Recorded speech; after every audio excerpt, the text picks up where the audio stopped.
Hi, welcome to the channel. I'm Charlie.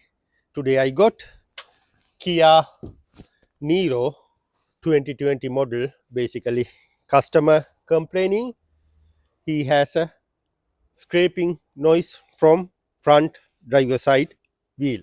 Basically, I'm going to do the diagnostic. So you help me to find out what's going on there. Right, let's do together. Also, if you need to join with us our WhatsApp group, Facebook group, you can join with us now. I will add the link below. You can click that and you can join to that group and you can ask many questions. Also, keep in your mind, I know these days many people sign up, sort out their problem. They sign off from the group. But keep in your mind, first 150 sign-ups only you get free. Because sometimes when you sign out now and when you're going to rejoin, careful, might be you have to pay for the subscription for there. Have a look the disc. When I go to the disc, you can see big scraping mark there. Right, okay. I feel in this car need a disc and pad. I'm sorry I couldn't put the camera there, but when I check the brake pad, this brake pad has a good life. Right, okay. Now when I jump to the disc, I saw it has a huge scraping mark in the disc, but when I check the pad, it has a good life. So what do you think? This car need a disc and pad, or this one creating with some other problem? I'm not 100% sure. Now next step, I'm going to the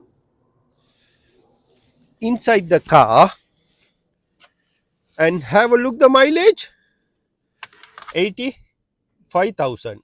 Yeah, normally if vehicle has a 85,000 mile on a clock, normally this is, as I mentioned beginning, 2020 car and electric car.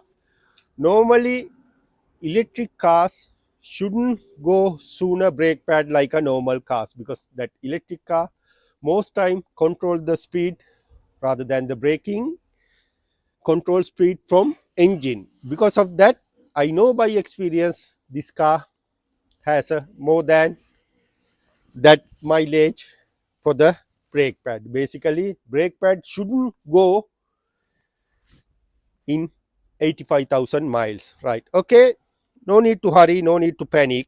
I'm going to jack up the car and I'm going to remove the wheel and I'll come back to you and we'll have a look. Anything can identify inside. Could be sometime what happened, the stone go inside and it's scraping the disc. Could be out of alignment. I'm not 100% sure, but however, I'm going to jack up the car, remove the wheel, and come back to you. Right. That's why I mentioned no need to panic, no need to think vehicle has a cancer. Take a bit more time, have a look around that area. You can find out something more sometime. Some people, when they see this scraping mark, they immediately say, "Oh, this car need a disc and pad." That's right. This car need a disc and pad, but we don't know what's the cause for the problem. This scraping, you can see, as I mentioned before, this vehicle has a enough brake pad life. This car can use another 50-60,000 without any problem. That's why I'm always say to the mechanic or the people learn from me, no need to hurry, take your time bit more and get correct judgment like me today. Have a look now. This you can see it's wobbly. Yeah, see, this very wobbly. Because of this wobbly, this edge touch this caliper runner. That's why this get damaged. But however, I would like to say now, have a look there. This drive shaft edge missing. There is a nut edge of the drive shaft. It's missing. Basically, some reason I feel in someone over tight, or it could be wear and tear. But however, I'll contact the customer, and this customer need a new disc and pads, because I can use the old pads and all this, but it's not sufficient brake, because this vehicle has a big groove here. You can see big groove. Because of that, I'm not suggest him to leave it as it is. I'm recommend to change disc and pads. I know pad has a life, but even once you change it, better to change both. But however, all decision depend on the customer, and this customer definitely need to change this drive shaft, because drive shaft damage. Okay, I'm going to contact customer and come back to you. Right, I contact customer.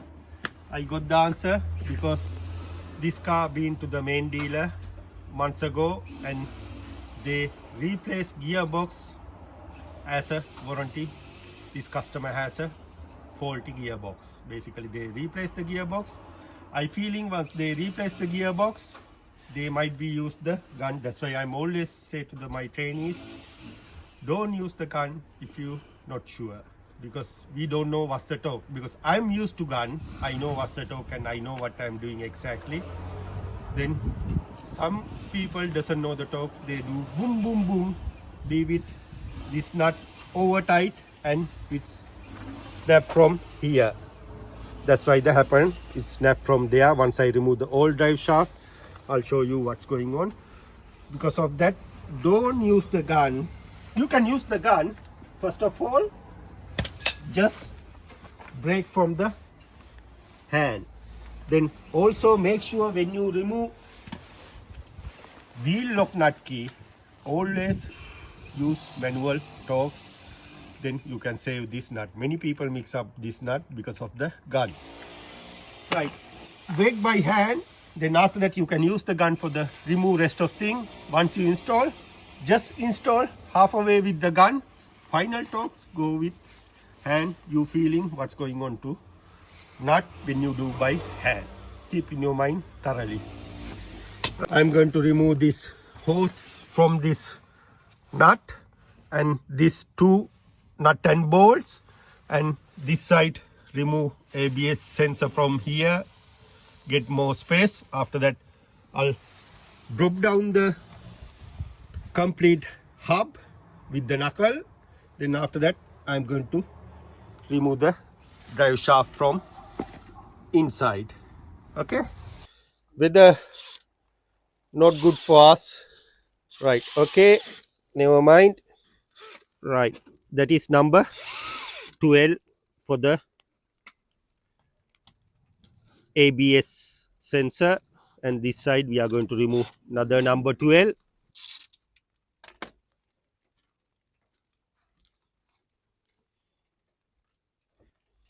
Yeah, we need a 19 and 17 spanner and 19 socket.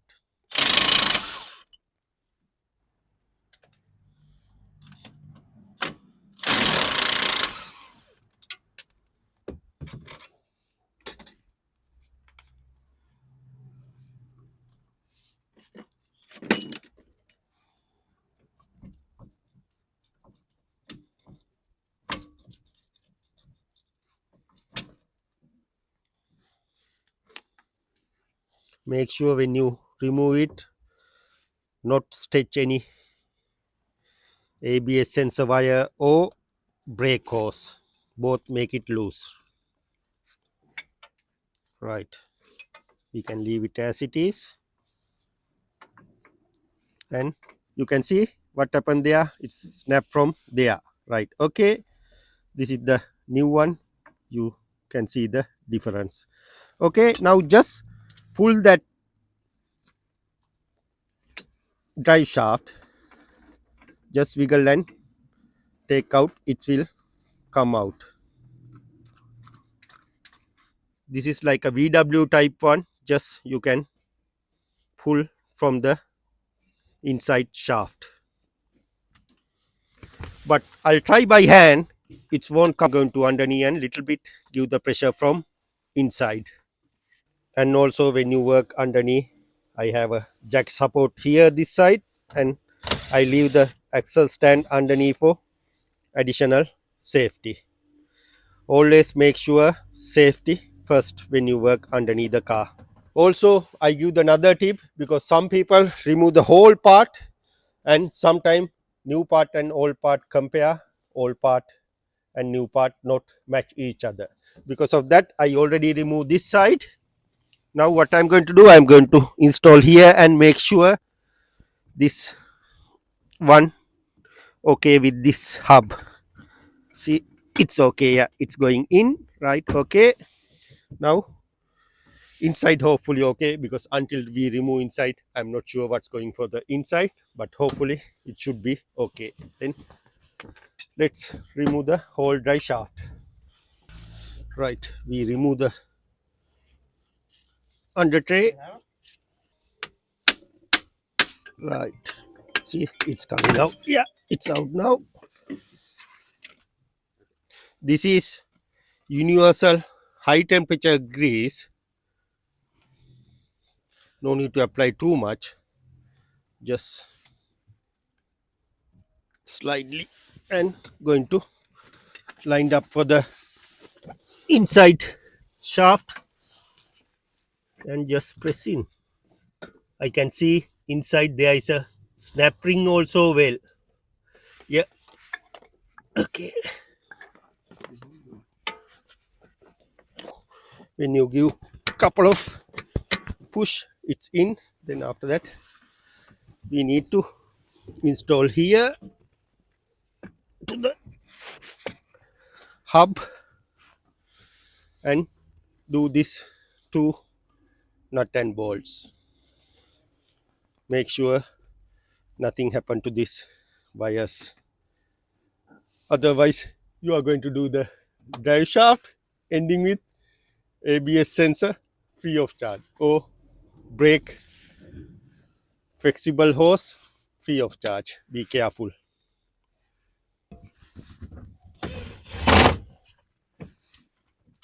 Right, now I need to use the knee and give the underneath support like this. Little bit lift up, turn this way. Yes,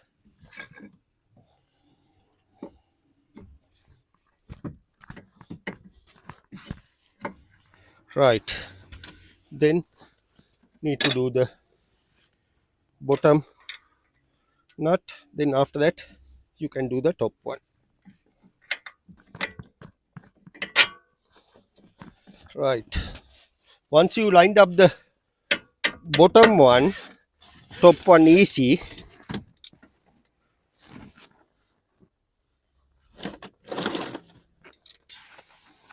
Just press in like this and install the top one. See, AC.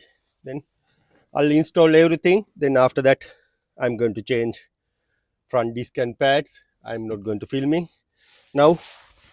When you tight this one,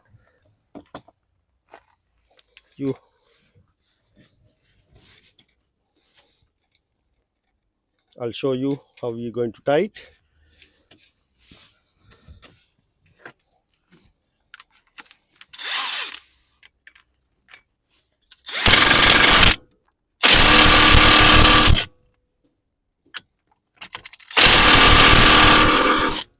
Right, I done some tight, but after that I'm going to use my torque ratchet. You can use like this screwdriver and block the disc. You can install top or in between caliper and caliper runner, or somewhere suitable for you. I'm going to block there, and after that I'm asked someone to press the brake pedal, and I'm going to tight with torque ratchet. Right, it's tight. Yeah, now you know, if you have a like this problem, you know what to do. After that I'm going to change front disc and pads. Yeah, you know how to diagnostic, how to do the repair. Don't use the gun, then you'll be fine. Okay, if you have any question, comment, suggestion, please mention below. I'll come back to you as soon as possible. See you with the next video. Thank you.